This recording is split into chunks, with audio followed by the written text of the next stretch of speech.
আচ্ছা তানি, ক বছর এই বাড়িতে? তো অনেকদিন হবে। তখন সবে সবে রয় বর্মন বাড়িতে নাম হয়েছে, দাদারা সবে পোস্টার সাজিয়ে বসেছে। সেদিন রাতে তুমি কোথায় ছিলে? তুমি তো মনে হয় প্রথম। আমি তো প্রথমবার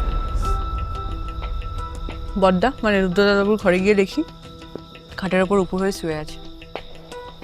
সময় ঠিক আমার মনে নেই, আসলে এত খাটাখাটনি হচ্ছিল না, জাস্ট নিজের ঘরে গিয়ে শুয়েছি।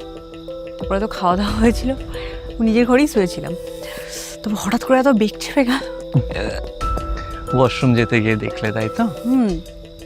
বাথরুম যেতে গিয়ে দেখলাম বদ্দার ঘর থেকে কেউ একটা বেরিয়ে গেল। তখন আমার এত বেগ চেপে গেছিল, বাথরুমে চলে যাই। আচ্ছা তানি, রুদ্রর ঘরে কি কেউ যাতায়াত করতো? মানে কে ছিল সেদিনকে রাত্রে রুদ্রর ঘরে? সেদিন তো কাল রাত্রি ছিল, সেদিন দাদা বৌদি আলাদা ঘরে শুয়েছিল। তবে তবে মাঝে মধ্যে বদ্দার ঘরে একজন যাতায়াত একটু বেশিই করে। কে?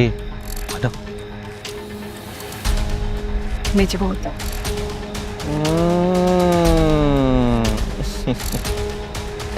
আচ্ছা তানি, তোমার বড় বৌদি কিভাবে মারা গেছিল? জানি না, আর মনে নেই। কাকে ছেড়ে কাকে ধরি বলো তো তানি? এই বাড়িতে এত কিচ্ছার সৃষ্টি, এত কিচ্ছা তো টিভি সিরিয়ালেও থাকে না। তবে আমিও মিতা, হাড়ির খবর বার করা আমার স্পেশালিটি, আর যেটা আমি করেই ছাড়বো। কেউ পালাতে পারবে না।